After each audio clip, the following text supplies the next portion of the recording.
I want you guys to pay very close attention to just how ridiculous this lady is. I can't believe people are actually voting for this person or people like her, but actually I can. And there are far too many of them. It's just totally ridiculous. You were quoted on CBS Face the Nation saying it's easy to criticize, but they're really criticizing science because I represent science. Do you represent science, Mr. Fauci?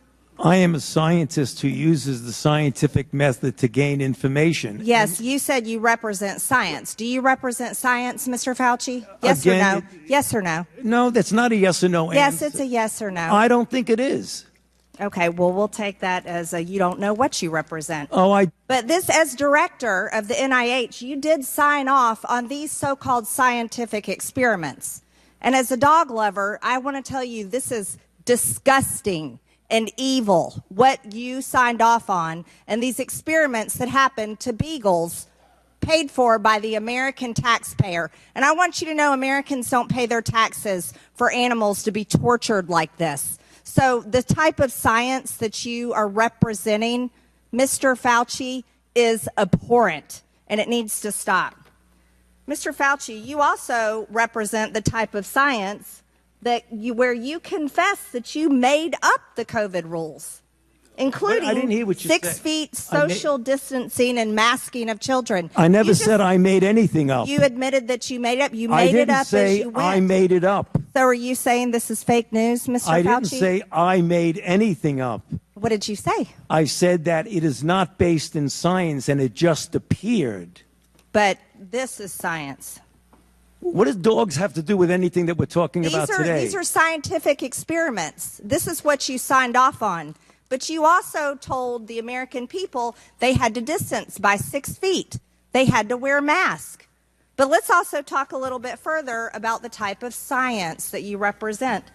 NIH scientists made $710 million in royalties from drug makers, a fact that's been hidden. Let's talk about the fact about, is it right for scientists and doctors getting paid by the American people, government taxpayer paychecks, to get patents where they're paid millions and hundreds of millions of dollars in royalty fees, especially when the NIH and these government agencies, most powerful agencies in our country, are recommending medical suggestions and advice and making up guidelines like 6 feet distancing and masking of children.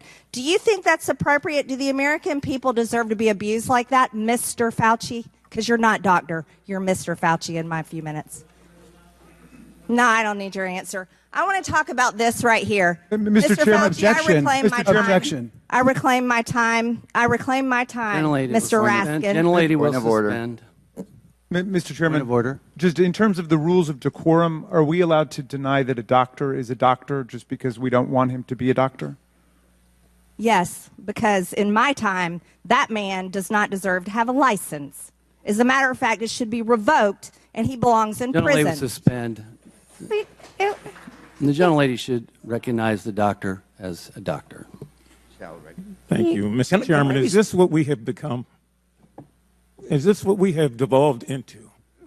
No decorum. You know what? We can do that hearing about the poor men that were injected with syphilis because I support you in that. That's horrific. And this government that does things like that to Americans doesn't have decorum to the American people. Mr. Chairman, gentleman is out of point of regular order, please. The gentleman. All right, folks, gather round. We've got quite the spectacle to discuss today.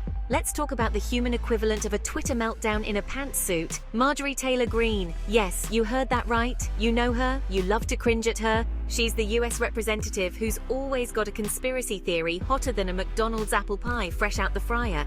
It's like she's on a mission to outdo herself with each passing day. Now, this woman, bless her heart, is a walking, talking meme generator. Every statement she makes is like a gift to the internet, wrapped in layers of absurdity. Every time she opens her mouth, it's like watching a car crash in slow motion. You don't want to look, but you just can't tear your eyes away. It's a spectacle that keeps on giving.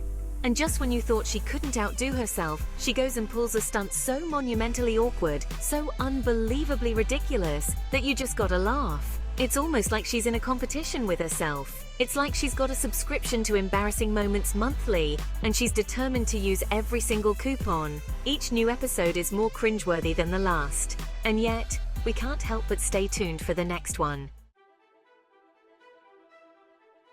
So what fresh hell did MTG unleash this time? Buckle up, because it's quite the spectacle. Well, picture this. A room full of important-looking people, all serious faces and furrowed brows, discussing, I don't know, the national debt or something equally dull. You can almost hear the monotone drone of policy talk. Suddenly, MTG bursts onto the scene like a chihuahua at a dog show, small but mighty yappy. It's as if she's been waiting for this moment to make her grand entrance. She's got a bone to pick, you see, about, wait for it, gas stoves? Yes, you heard that right, gas stoves. Apparently the government is coming for your grandma's trusty cooking appliance, and MTG is having none of it. She's on a mission to save every last one of those beloved kitchen relics. Cue the dramatic pronouncements, the wild gesticulations, and the inevitable comparisons to everyone's favorite fictional villain, Cruella de Vil. It's a performance worthy of an Oscar, or at least a daytime Emmy. And just when you think it can't get any more absurd, she rallies the crowd with a passionate speech, turning a mundane issue into a full-blown crusade. Classic MTG. Now, I could try to paraphrase MTG's rant, but honestly, nothing I could say would do it justice. You gotta hear it to believe it. So buckle up, kids, and get ready for some primetime political comedy gold. They want to take your gas stoves because they're racist. They hate grandmas who bake cookies. MTG, probably. I mean, come on, you can't make this stuff up. It's like she's reading from a script written by a team of sleep-deprived monkeys with access to Twitter.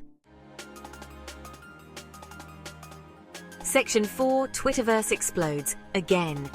As you can imagine, the internet had a field day with MTG's latest outburst. The reactions were swift and relentless, flooding timelines with a mix of humor and outrage. Memes were born, hashtags were trending, and even Elon Musk was spotted shaking his head in disbelief.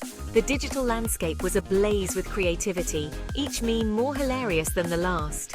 It was beautiful chaos, like watching 1,000 pigeons descend upon a single breadcrumb. The frenzy was palpable, with every corner of the internet buzzing with activity. The best part? MTG seemed completely oblivious to the fact that she was the punchline of the internet's joke. Her unawareness only fueled the fire, making the situation even more comical. In her mind, she was a brave warrior fighting for the rights of gas stoves everywhere. Her conviction was almost admirable, if not entirely misplaced. It was both hilarious and a little bit sad, like watching a clown cry at a birthday party.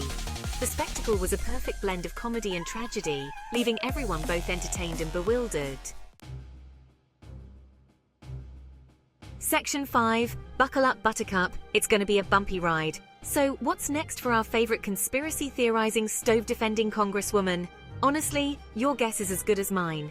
But one thing's for sure, as long as MTG has access to a microphone and a Twitter account, we're guaranteed to be entertained. Stay tuned, folks, because this train wreck is far from over.